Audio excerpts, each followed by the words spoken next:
우리를 사랑하시는 하나님은 우리 인생이 행복하도록 이렇게 우리 인생을 하나님이 지어가신다고 말씀해 주시는 성경 구절이 있습니다. 여러분 화면에 전도서 7장 14절 말씀을 함께 읽겠습니다. 시작. 형통한 날에는 기뻐하고 곤고한 날에는 뒤돌아보아라. 이 두 가지를 하나님이 병행하게 하사 사람이 그의 장래 일을 능히 헤아려 알지 못하게 하셨느니라. 아멘. 말씀을 그대로 띄워주십시오. 자, 하나님이 저렇게 하신답니다. 하나님이 저와 여러분의 인생을 지어가시는데요, 우리 인생의 집이 아름답게 지어가도록 하나님이 섭리하시는데 두 가지를 병행하신답니다. 무엇과 무엇을요? 형통한 날과 곤고한 날을 병행하게 하셔서 하나님이 우리 인생의 집을 아름답게 지어가신다고 말씀하십니다. 한 가지는 이해가 되는데 한 가지는 이해하기도 싫고 인정하기도 싫죠. 형통한 날은 좋습니다. 근데 하나님이 곤고한 날도 우리 인생에 병행하게 하신다는 거죠. 형통한 날과 곤고한 날을 통해서 우리 인생의 아름다운 집을 하나님이 지어 가신다는 겁니다. 저 말은 무슨 뜻일까요? 우리 인생에도 곤고한 날이 있다는 겁니다. 곤고한 날도 믿음으로 대처할 줄 알아야 된다는 것을 성경은 우리에게 말씀하시는 것이죠. 여러분, 우리 인생길을 걸어가다 보면 여러 가지의 형편과 상황들로 인생이 곤고해질 때가 있습니다. 그때 인생의 허무와 슬픔을 경험할 때가 있습니다. 그때 우리에게는 이게 고민이죠. 그때 어떻게 해야 될까? 믿음을 가진 사람들은 곤고한 날, 슬픔과 허무가 한없이 우리를 짓누르고 있을 때 우리는 어떤 삶을 살아야 될 것인가가 우리의 고민입니다. 오늘은 그런 문제를 시편 62편 말씀을 통해서 함께 나눠보려고 하는 겁니다. 오늘 본문은 다윗이 그 인생 가운데 가장 큰 슬픔과 허무를 경험했을 때의 이야기를 시편 62편 말씀에 기록하고 있습니다. 시편 62편은 다윗이 그의 아들 압살롬이 반란을 일으켰을 때 다윗이 지은 시라고 알려져 있습니다. 다윗이 이스라엘의 왕이었습니다. 그때 아들이 압살롬이 그리고 믿었던 사람들이 배신을 하고 반란을 일으켰을 때의 이야기를 시편 62편은 기록하고 있는 것입니다. 다윗이 어땠을까요? 아들이 배신했습니다. 저희 아들 지성이가 저를 배신했습니다. 견딜 수가 없을 겁니다. 제가 가장 사랑하고 신뢰하는 그 어떤 이가, 다윗의 경우에는 성경을 보니까 충신 아히도벨이라는 사람입니다. 생사의 이 고락을 함께 경험했던, 함께 넘었던 그 충신 아히도벨이 자기 아들 압살롬과 함께 다윗을 배신하고 반란을 일으킵니다. 다윗이 도망을 가죠. 살기 위해서 이곳저곳 몸을 숨길 때 기록했던 말씀이 바로 그 상황에서 기록된 얘기가 시편 62편의 말씀입니다. 다윗이 마음이 곤고했을 겁니다. 마음이 슬펐을 겁니다. 낙심이 있었을 겁니다. 다윗이 그 마음을 시편 62편 9절 말씀에서 이렇게 그의 마음을 표현을 합니다. 여러분 62편 9절 함께 읽습니다. 아 슬프도다. 사람은 입김이며 인생도 속임수이니 저울에 달면 그들은 입김보다 가벼우리로다. 아멘. 다윗의 마음이 이랬을 겁니다. 이게 사는 건가? 이게 부모와 자식의 관계가 이럴 수가 있는가? 치가 떨리고 눈물이, 주체할 수 없는 눈물이 끊임없이 쏟아져 내렸을 것입니다. 그런데 성경 얘기를 보면 다윗은 이 곤고한 인생의 때를, 이 슬픔과 낙심의 상황을 결국 다윗은 극복을 해냅니다. 도대체 다윗이 어떤 힘으로, 무엇으로 이 곤고한 날 슬픔과 낙심의 상황을 이겨낼 수 있었을까? 오늘 그 비결을 저와 여러분들 함께 배우려고 합니다. 오늘 말씀을 통해서 우리도 인생을 살아갈 때 슬픔과 허무의 상황을 만날 수 있는데 슬픔과 허무의 상황에 붙들리지 않고 다시 소망을 가지고 일어서고 할렐루야 소리치며 또 하이파이브 손뼉을 치며 활력 있는 신앙의 삶을 살아갈 수 있는 저와 여러분들이 오늘 말씀을 통해서 될 수 있으시기를 예수님 이름으로 축복합니다. 이런 교훈을 줍니다. 한번 첫 번째 저 따라서 해보실게요. 오직 하나님만 바라라. 이런 거 할 때 잘 따라서 하셔야 됩니다. 제가 괜히 이렇게 하는 게 아니거든요. 오직 하나님만 바라라. 한 번 더 해볼게요. 시작. 오직 하나님만 바라라. 그렇게 바라보면 안 된다니까요. 화면에 시편 62편 5절 이렇게 바라보랍니다. 함께 읽습니다. 시작. 나의 영혼아 잠잠히 하나님만 바라라. 물은 나의 소망이 그로부터 나오는도다. 아멘. 자, 다윗이 지금 아들이 등을 돌렸습니다. 그 충신 아히도벨 믿었던, 내가 모든 걸 다 주어도 아깝지 않고 언제 어떤 상황에도 믿을 수 있을 것 같았던 그 신뢰의 관계에 있었던 아히도벨이 나를 배신하고 등을 돌렸습니다. 다윗의 마음이 누구를 의지해야 되지? 세상에 어디에 소망을 두어야 되지? 내가 누구와 내 인생의 길을 의논해야 되지? 슬픈 마음, 또 허무한 마음이 그의 마음에 있을 때였습니다. 그때 다윗이 그 상황에서 뭐라고 고백하는가 하면 큰 인생의 깨달음, 영적인 깨달음을 가지고 이렇게 고백하는 겁니다. 나는 하나님만 바라보고 나는 하나님만 소망한다. 할렐루야. 여러분, 다윗은 깨닫게 되었습니다. 여러분, 인생은 경험해야지 깨달아지는 게 있잖아요. 그 과정을 지나야지 내 것이 되는 게 있습니다. 그 나이가 되어야지 느껴지는 것들이 있는 것이잖아요. 다윗은 인생의 슬픈 상황, 절박한 상황을 경험하면서 누구를 믿어야 될 것인가가 깨달아졌습니다. 누구에게 나의 구원을 끝까지 호소해야 될 것인가, 이것이 비로소 깨달아졌습니다. 그래서 이런 고백도 합니다. 시편 62편 6절 말씀을 함께 읽겠습니다. 오직 그만이 나의 반석이시요 나의 구원이시요 나의 요새시니 내가 흔들리지 아니하리로다. 아멘. 할렐루야. 여러분, 아들이 다윗을 흔들고 있잖아요. 믿었던 사람들이 흔들고 있잖아요. 세상이 다윗의 인생을 송두리째 흔들어 놓고 있잖아요. 그런데 다윗의 고백이 나는 흔들리지 않습니다. 그 이유가 무엇 때문이라고요? 오직 하나님만이 나의 반석이시고 오직 하나님만이 나의 구원이시고 오직 하나님만이 나의 요새임을 믿고 나는 살아가니 나는 흔들리지 않습니다. 라고 다윗이 고백하고 있는 겁니다. 이 고백이 저와 여러분의 고백 될 수 있기를 예수님 이름으로 축복합니다. 여러분, 근데 중요한 게요. 말씀 그대로 한번 띄워주십시오. 이 말씀에서요, 중요한 단어가요, 오직 그만이 라는 단어입니다. 오직 누구만이? 오직 하나님만이 라는 단어가 중요한 단어입니다. 오직이라는 단어는요, 오직이라는 뜻, 진실로라는 뜻, 확실히라는 뜻입니다. 영어 성경에는 오직 그만이 저 부분을 홀로라는 alonei라는 단어를 사용하고 있습니다. 여러분, 시편 62편 원문을 보면요, 저 홀로 오직 하나님만이, 이 의미하는 단어를요, 시편 62편 전체에서 6번에 걸쳐서 계속해서 오직 그만이, 오직 그만이, 오직 하나님만이 라는 단어를 반복하고 강조하고 있습니다. 다윗은 깨달았다는 겁니다. 아들 압살롬의 그 일상의 삶에서 경험할 수 없는 특별한 인생의 과정을 통해서, 압살롬 아들의 반란을 통해서 다윗이 깨달은 것은 이거라는 겁니다. 진정한 피난처는 오직 하나님 한 분밖에 안 계시는구나. 내 인생의 유일한 신뢰와 경외의 대상은 오직 하나님 한 분밖에 안 계시는구나 라는 것을 다윗이 깨달았던 겁니다. 여러분, 교회 다니는 사람치고 하나님을 안 믿는 사람이 있을까요? 없을까요? 하나님 안 믿는 사람 없을 겁니다. 하나님을 다 믿는다고는 말을 하죠. 그렇지만 우리가 얘기하는 믿음과 성경 하나님이 우리에게 요구하시는 믿음에는 큰 차이가 있다는 것을 알 수 있습니다. 우리는 어떻게 하나님을 믿는 믿음의 삶을 대부분 살아가고 있는가 하면 어느 정도 하나님을 믿습니다. 어느 정도 하나님을 믿는다니까요.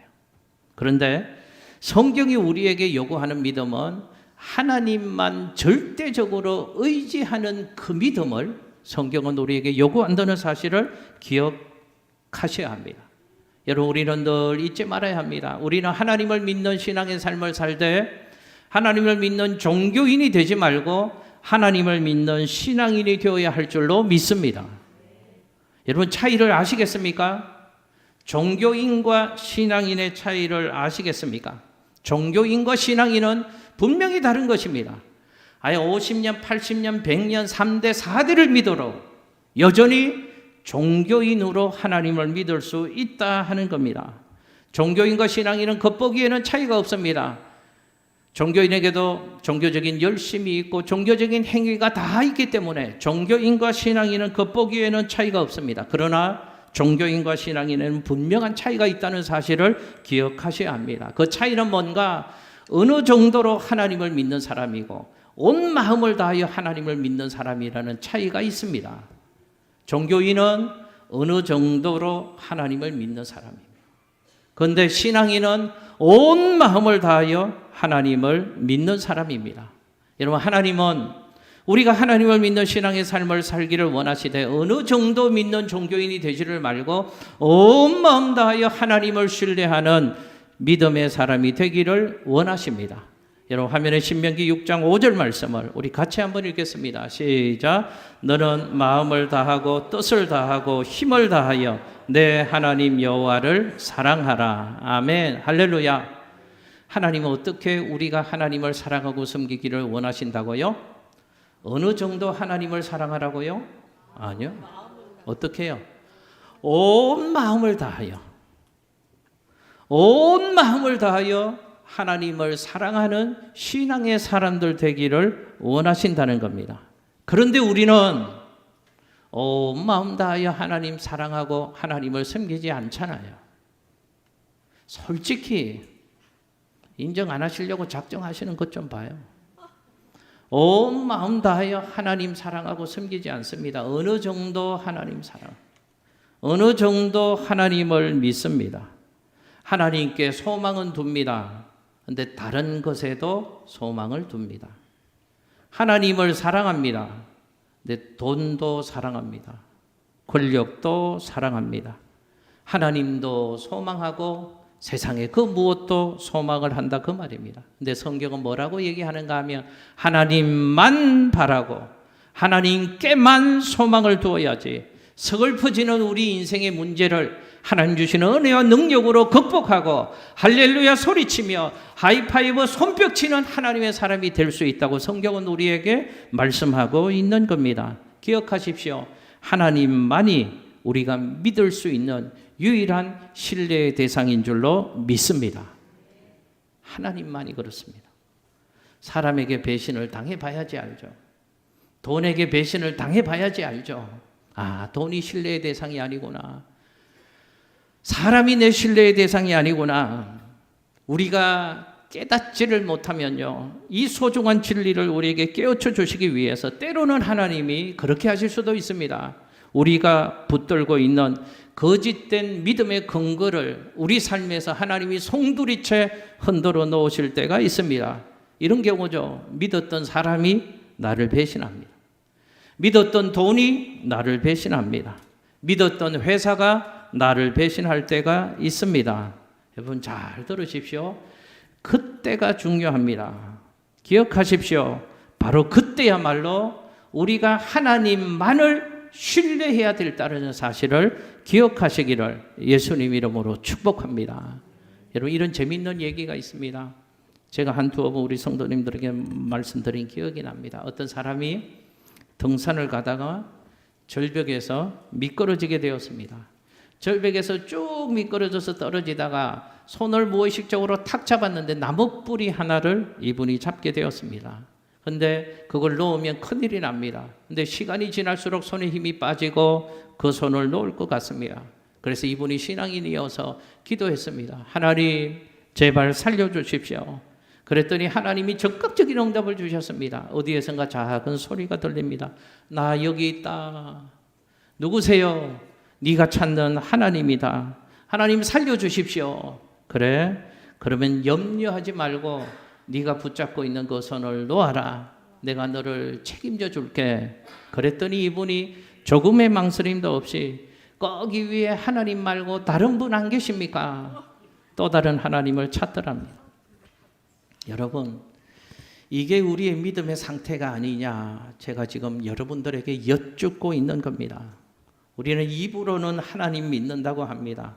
하나님 안 믿는다는 사람 한 사람도 못 봤습니다. 다 하나님 믿는다고 말은 하면서도 하나님 말고 그 누구를 또 찾습니다. 하나님 말고 돈을 찾습니다. 하나님 말고 권력을 찾습니다. 하나님 말고 그 무엇을 찾습니다. 하나님만을 온전히 신뢰하지 못하는 게 우리의 연약한 믿음이라는 얘기입니다. 다윗은 깨닫고 우리에게 교훈하는 것이죠. 인생이 서글퍼질 때, 인생의 허무함을 느낄 때, 그때는 하나님께만 소망을 두어야 할 때입니다 라고 우리에게 도전하고 있는 겁니다. 우리 성도님들 중에도 제가 보니 그런 인생의 과정을 지나는 분들이 있으면 잘 기억하셔야 합니다. 그때 그저 아프시면 안 됩니다. 그저 원망하시면 안 된다, 그 말입니다. 열심히 인생길을 달려가다가 슬퍼질 때, 낙심이 되어질 때, 그토록 내가 붙잡고 꿈꾸었던 그 모든 것들이 내 앞에서 무너지고 깨어지는 어느 순간이 있을 수가 있습니다. 그때 우리는 어떻게 해야 되는가? 하나님만을 바라봐야 합니다. 하나님께만 소망을 두어야 합니다.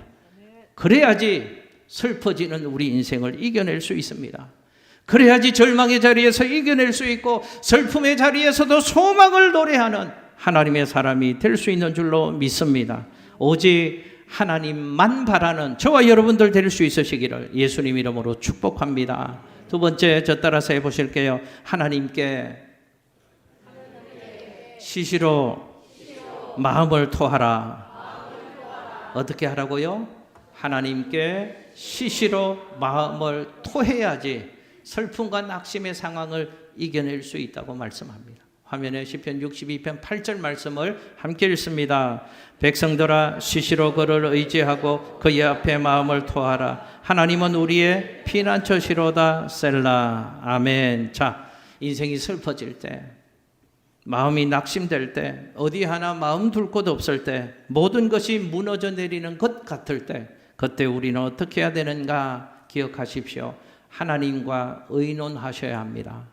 저 따라서 해보실게요. 하나님과 의논하자. 하나님과 의논하자. 그 하나님과 의논하는 구체적인 방법을 방금 읽었던 시편 62편 8절 말씀에서 우리에게 교훈을 해 주시는 겁니다. 언제 의논하라고 말씀하는가? 한 번 더 그 말씀을 띄워 주십시오. 시시로 하나님과 의논하랍니다.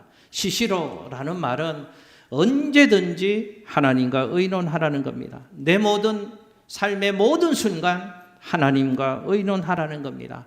가끔 하나님과 의논하는 게 아니고 항상 하나님과 의논하라는 겁니다.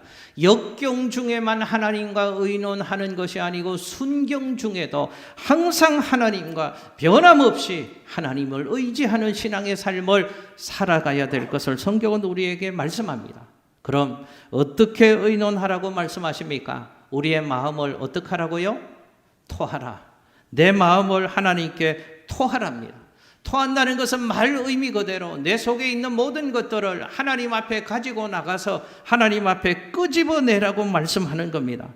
여러분, 인생이 슬퍼지면 원망도 찾아오고 정오심도 생기게 되어지는 것이죠. 우리 인생을 무너지게 하는 온갖 어둠의 감정들이 우리 안에 가득하게 되어집니다. 미칠 것 같습니다. 그럴 때 성경은 어떻게 하라고 말씀하는가? 그럴 때는 전화통 붙잡고 살지 말고, 그럴 때는 사람 찾아가지 말고, 그때는 하나님 앞으로 나아가랍니다. 제발. 그냥 눈물 뿌리며 속상해하지 마시고요. 그럴 때는 적극적으로 좀 하셔야죠. 하나님 앞으로 가야 될 때이구나. 하나님 앞으로 가시랍니다. 그리고 어떻게 하시라고요? 하나님 앞에 내 마음속에 있는 모든 상황들을, 모든 어둠의 감정들을, 모든 상황들을 하나님 앞에 다 끄집어 내놓아야 한다고 말씀합니다. 여러분 보십시오. 오직 하나님만 소망할 수 있다면 우리는 하나님께 모든 것을 말할 수 있는 겁니다. 그 하나님께 모든 것을 의논할 수 있는 겁니다. 그래서 우리에게는 하나님이 계시다는 것이 얼마나 복이고 은혜인지요. 나를 이해해 주시는 하나님, 나를 받아주시는 하나님, 나를 헤아려 주시는 하나님, 그 하나님이 계시다는 것이 하나님의 사람들에게는 복이고 은혜라는 겁니다. 여러분, 신학교에서 저도 목회 상담을 배운 적이 있습니다. 목회 상담에서 이렇게 교수님들이 얘기하셨던 기억이 납니다. 상담에서 최고의 상담은 그 사람의 안타까움과 하소연을 공감해주고 들어주는 것이 최고의 상담이다 라고 말씀하셨던 기억이 납니다. 목회 현장에서도 그렇죠. 어느 집사님이 오셔서 속상함을 얘기합니다. 쭉 얘기하신 것을 그러셨네요 집사님, 그러셨네요. 마음을 다하여 공감하고 그 집사님의 얘기를 한참 듣습니다. 그럼 집사님이 어느 순간 되면 한참을 얘기하시면 이렇게 얘기하시죠. 아유, 목사님께 다 얘기했더니 속이 시원하네요 목사님. 그렇게 얘기하십니다. 그럼 제가 또 이렇게 말하죠. 집사님 대단하시네요. 어떻게 참으셨대요? 어떻게 견디셨대요? 집사님 대단하세요. 그러면 집사님이 또 알아서 해답을 내리십니다. 괜찮아요 목사님. 그래도 살만해요. 그러시다가 집사님이 이렇게 얘기하시죠. 목사님 걱정하지 마세요. 잘 이겨낼 거예요. 그러시면서 꼭 한마디를 얘기하십니다. 목사님 제가 말씀드린 거 아무한테도 말하지 마세요. 근데 아시죠? 그 며칠 지나면 교회 온 권사님들 다 알고 계세요. 그래서 저한테는 왜 아무한테도 말하지 말라고 했는지 이해는 못하지만 여러분 보십시오. 사람에게라도요. 한 사람 붙잡고 우리의 마음을 다 토해놓으면 우리의 슬픈 마음이 위로받을 수 있습니다. 그런데 전능하신 하나님 앞에 나가서 우리의 마음을 다 토해놓는다면 그것은 우리의 복인 줄로 믿습니다. 축복합니다. 하나님 앞에 나가셔야 합니다.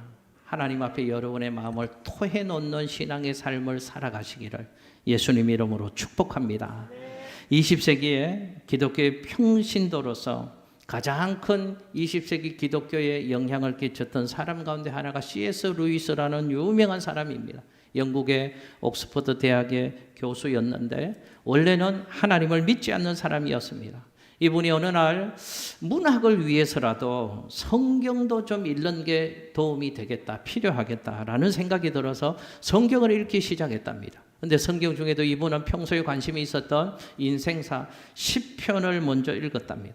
그런데 시편 한 10편 정도 읽으면서 이분의 고개가 갸우뚱거리기 시작을 했답니다. 좀 이상하다. 시는 원래 아름다워야 되는데 이 성경에 나오는 시편 안에는 정제되지 않은 너무도 많은 거친 언어들이 쏟아져 있구나라는 것을 발견했습니다. 왜 시편을 쓴 이 사람의 인생에는 이렇게 아픔이 많고 인생의 원수들이 이렇게 많을까? 그런 생각을 하다가 이런 건 시가 아니야 라는 생각이 들어서 성경책 시편을 집어 던졌답니다. 그런데 그 순간 오는 깨달음이, 이런 깨달음이 스쳐왔답니다. 그렇지만 그것이 인생이 아닐까? 살다 보면 원수가 생기기도 하고 살다 보면 죽이고 싶을 정도로 미운 사람을 만날 때도 있는 것이고 살다 보면 좌절도 오는 것이고 적어도 성경은 인간의 감정에 솔직한 것들을 기록해 놓았구나라는 생각을 하게 되었답니다. 그러면서 성경을 계속 읽게 되고 그러다가 이분이 마침내 그리스도인이 되었답니다. 신앙인이 되고 나서 얼마 되지 않아서 시편 묵상이라는 책을 이분이 썼답니다. 그 책에서 이 C.S. 루이스는 시편의 하나님을 이렇게 고백했습니다. 내가 만난 시편의 하나님은 이런 하나님이야. 우리가 뭘 쏟아놓든지 우리가 무슨 얘기를 하든지 모든 푸념과 모든 넋두리까지라도 다 받아질 수 있는 넓은 가슴을 지닌 분이 우리의 하나님이시다 라고 소개했습니다. 여러분 C.S. 루이스가 만난 하나님이 우리의 하나님이신 줄로 믿습니다. 우리 하나님은 우리 있는 모습 그대로를 이해해 주시고 있는 모습 그대로를 받아주시는 하나님이십니다. 나의 실수가 있고 나의 실패에도 불구하고 언제나 우리 편이 되어주시는 좋으신 하나님이 우리의 하나님이십니다. 그런 우리를 향하여 언제나 수고하고 무거운 짐진 자들아 다 내게로 오라 내가 너희를 쉬게 하리라 말씀하시는 하나님이 우리의 하나님이십니다. 그러므로 하나님 앞에는 우리의 절망도 우리의 좌절도 우리의 아픔도 우리의 상처도 다 하나님 앞에 나가서는 끄집어낼 수 있는 겁니다. 꽁꽁 숨겨두었던 내 마음속에 깊은 상처까지라도 그 하나님 앞에 가서는 다 끄집어낼 수 있는 것이죠. 하나님 앞에 가서 다 끄집어내 놓을 때 하나님 주시는 치유가 있습니다. 하나님 주시는 위로가 있습니다. 하나님 주시는 참 자유가 있는 것이죠. 그래서 또다시 할렐루야 소리치며 하이파이브 손뼉치며 신나는 믿음의 삶을 살 수 있게 되어지는 것입니다. 마지막 하나만 저 따라서 해보실게요. 하나님의 주권을 신뢰하라. 여러분 시편 62편 11절 12절 말씀 화면에 같이 한번 읽겠습니다. 시작. 하나님이 한두 번 하신 말씀을 내가 들었나니 권능은 하나님께 속하였다 하셨도다. 주여 인자함은 주께 속하오니 주께서 각 사람이 행한 대로 갚으심이니이다. 아멘. 저 말씀도 그대로 띄워주십시오. 11절에 보면 권능이 하나님께 속하였다라고 말합니다. 권능이 하나님께 속했답니다. 권능은 능력을 말하는 겁니다. 파워를 말하는 겁니다. 어떤 능력과 파워요? 내가 당한 문제를 해결할 수 있는 힘이 누구께 속하여 있다고요? 하나님께 있답니다. 슬픈 내 인생의 상황을 바꿀 수 있는 그 능력이 하나님께 있답니다. 한없이 좌절되어 있고 전혀 소망을 가지지 못하고 맥없이 쓰러져 있는 나를 다시 일으켜 세울 수 있는 그 능력이 오직 하나님께만 있답니다. 그러니 하나님의 주권을 온전히 신뢰하는 믿음의 삶을 살아야 된다는 것을 다윗은 우리에게 교훈하고 있는 겁니다. 12절 말씀해 보니까 주여 인자함은 주께 속하여 싸우니 라고 말씀합니다. 인자는 사랑을 말하는 겁니다. 다윗의 경우를 생각해 보십시오. 아들이 나를 반역하고 내 모든 꿈이 깨어지고 그럴 때, 우리 인생이 슬플 때, 그때 우리 인생에 참으로 필요한 것이 무엇입니까? 진실로 나를 위로할 수 있는 사랑이 필요하잖아요. 성경은 말씀합니다. 그 사랑도 누구에게 속하여 있다고요? 하나님께 그 사랑이 있답니다. 그리고 하나님은 그 사랑을 누구에게 어떻게 주시는가? 주께서 각 사람이 행한 대로 그 사랑을 갚아 주신답니다. 그러니 어떻게 살라는 겁니까? 마음의 분노를 가지고 그대로 있지 말랍니다. 문제가 있어도 문제를 내가 해결하려고 막 덤벼들지도 말랍니다. 스스로 좌절하고 무너지지도 말라는 것이죠. 그럼 어떻게 살라는 겁니까? 행한 대로 갚으시는 전능하신 하나님, 사랑의 하나님의 주권을 온전히 신뢰하라는 겁니다. 그래서 다윗은 시편 62편 10절 화면에 보시면 마지막으로 이렇게 우리에게 교훈합니다. 함께 읽습니다. 포악을 의지하지 말며 탈취한 것으로 허망하여지지 말며 재물이 늘어도 거기에 마음을 두지 말지어다. 아멘. 재물이 늘어도 그 재물 거기에 마음을 두지 말랍니다. 포악을 의지하지도 말고 탈취한 것으로 허망하여지지도 말라는 겁니다. 무슨 뜻입니까? 오직 하나님의 주권을 신뢰하고 믿음으로 살라는 거죠. 그러면 슬퍼지는 인생을 이겨낼 수 있고 그 가운데서 소망을 가진 힘찬 하나님의 사람으로 다시금 살아갈 수 있다는 겁니다. 여러분 가만히 생각해 보면 저는 사람이 대단한 것 같지만 사람은 아무것도 아니구나 하는 생각을 한 해 한 해 인생을 살아갈수록, 목회를 한 해 한 해 할수록 더 깨달아지는 것 같습니다. 여러분 대단한 능력을 가지고 큰 일을 할 수 있을 것 같은 마음이 들어도 전화 이상한 한 통화만 받아도 우리는 땅이 꺼지는 것 같은 아픔과 절망을 경험하는 인생이잖아요. 지금은 기분이 너무 좋습니다. 좋은 식당에서 맛있는 밥을 먹고 맛있는 커피 한 잔을 마셔서 너무 기분이 좋습니다. 그러다가 전화 한 통을 받습니다. 그러면 또 지옥으로 푹 떨어지는 것을 경험하는 것이 저와 여러분의 인생 아닙니까? 길 가다가 예배 끝나고 여러분 집으로 가다가 길가에서 돈 10,000원을 주었다고 생각해 보십시오. 할렐루야가 쏟아져 나옵니다. 할렐루야, 하나님께 오늘 예배하고 믿음으로 살았더니 하나님이 내게 이런 복도 주시네, 은혜도 주시네. 그러다가 집을 올라가다가 계단을 헛디뎌서 넘어졌습니다. 그러면 나도 모르게 또 나오는 소리가 그 입에서, 방금 할렐루야를 외쳤던 그 입에서, 에이씨 오늘 교회 안 나갈 걸 그랬어. 이게 저와 여러분의 모습 아니냐 그 말입니다. 다윗은 우리에게 가르칩니다. 모든 소망을 하나님께 좀 두십시오. 하나님과 여러분의 인생을 의논하십시오. 그 하나님의 주권을 신뢰하십시오. 그러면 여러분의 곤두박질 치는 인생살이에서 무너지지 않고 든든히 서서 승리할 수 있다고 우리에게 교훈을 하는 겁니다. 기억하십시오. 우리 인생에 형통한 날도 있습니다. 곤고한 날도 있습니다. 세상이 우리를 넘어지도록 흔들 때도 있습니다. 그러나 그때에도 오늘 주신 말씀을 마음에 담으시고 오직 하나님 바라보시고 하나님과 의논하시고 하나님의 주권을 신뢰하셔서 하나님의 은혜와 능력을 경험하시고 할렐루야 소리치고 하이파이브 손뼉 치시며 살아가는 저와 여러분의 멋진 신앙의 여정이 되시기를 예수님 이름으로 축복합니다. 기도하겠습니다.